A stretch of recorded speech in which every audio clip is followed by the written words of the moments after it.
A short time ago, the U.S. military carried out massive precision strikes on the three key nuclear facilities in the Iranian regime, Fordow, Natanz, and Isfahan.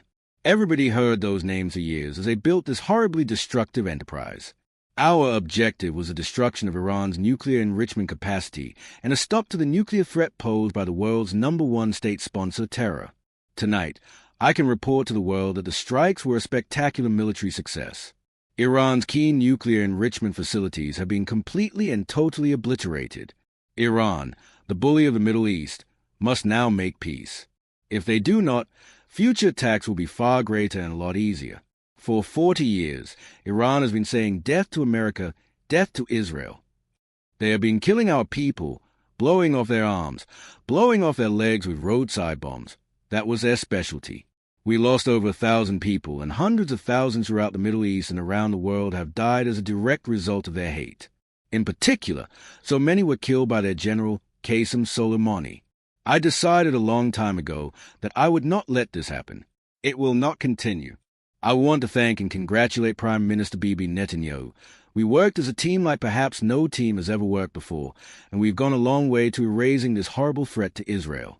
I want to thank the Israeli military for the wonderful job they've done, and most importantly, I want to congratulate the great American patriots who flew those magnificent machines tonight and all the United States military on an operation the likes of which the world has not seen in many, many decades.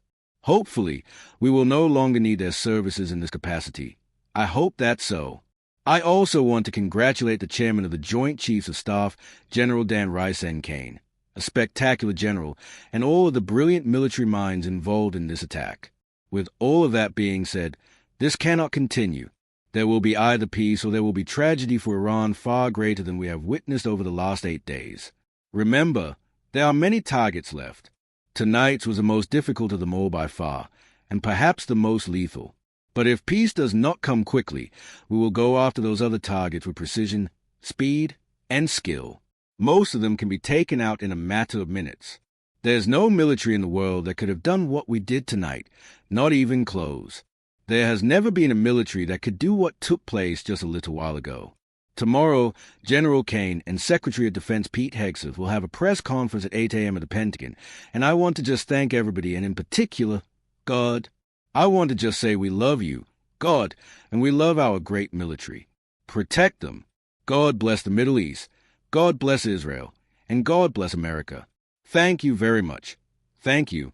President Trump there at the White House, Vice President J.D. Vance, Secretary of State Marco Rubio, also serving as his national security advisor, along with Defense Secretary Pete Hegseth, right there with President Trump, announcing to the nation, similar to what he said in his post on social media not long ago, that the U.S. is now directly involved with Iran, striking 3 nuclear locations, Fordow, Natanz, and Isfahan, 3 nuclear facilities that the U.S. had long been studying, as well as international observers around the world, tracking Iran's nuclear program and their desire perhaps one day to have a nuclear weapon.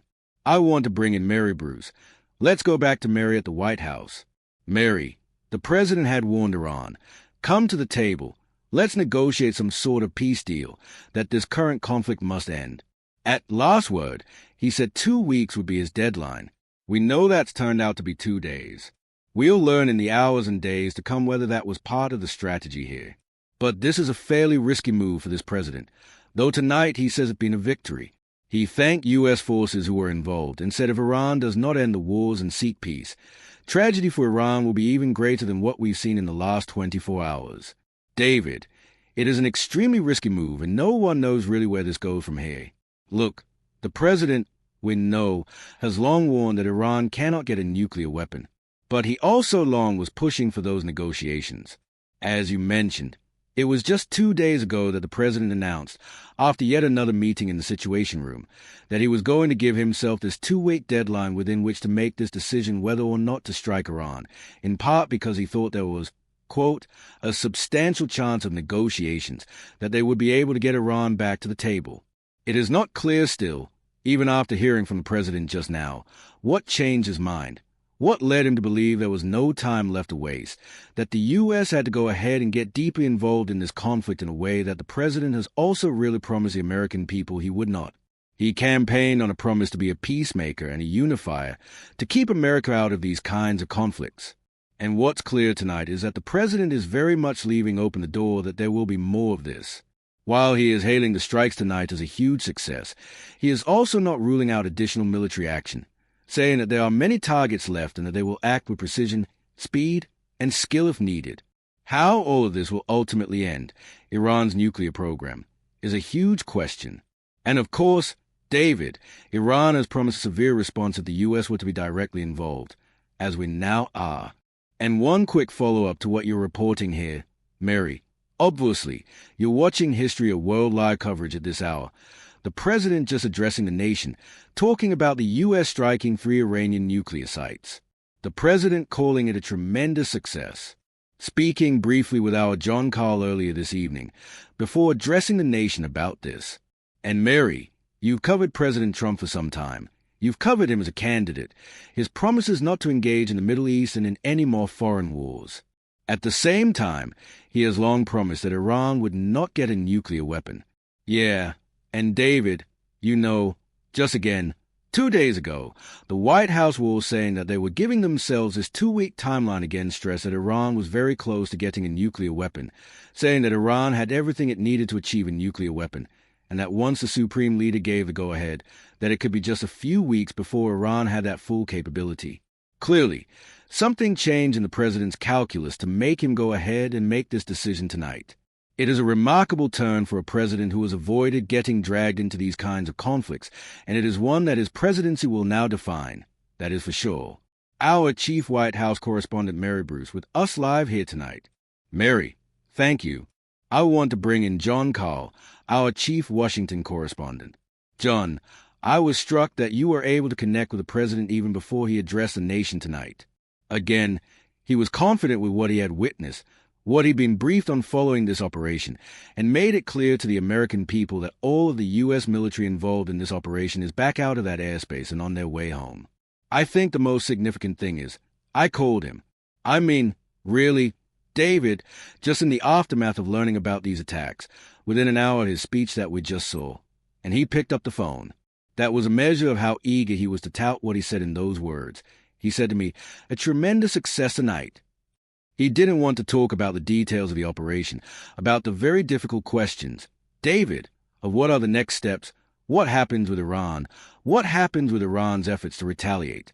We heard some of that in the speech just now when he said the attacks will be far greater and much easier if Iran does anything to the United States. But David, we are in a new phase here right now. I think it is without question the most consequential decision that we have ever seen Donald Trump make, and it's entirely unclear what direction it will go. Will it be consistent with his promise to end the forever wars? That's the argument that's being made tonight by the president's advisors. They are saying that what this has done is, finally, an American president has taken care of an Iranian threat that has bedeviled the United States for nearly half a century. Finally, an American president has ended a threat that has killed a lot of Americans. As you heard the president mention, the attacks on American troops, especially in Iraq. But the question is, did it end the threat, or did it create another new and more dangerous chapter in the U.S.-Iran conflict? Yeah, no question, it is a new chapter. Jon Karl, bottom line here, the willingness to get on the phone with you signals that the president was very pleased with the outcome of this operation tonight. Very pleased with the outcome, and eager to tell people that he is very pleased with the outcome.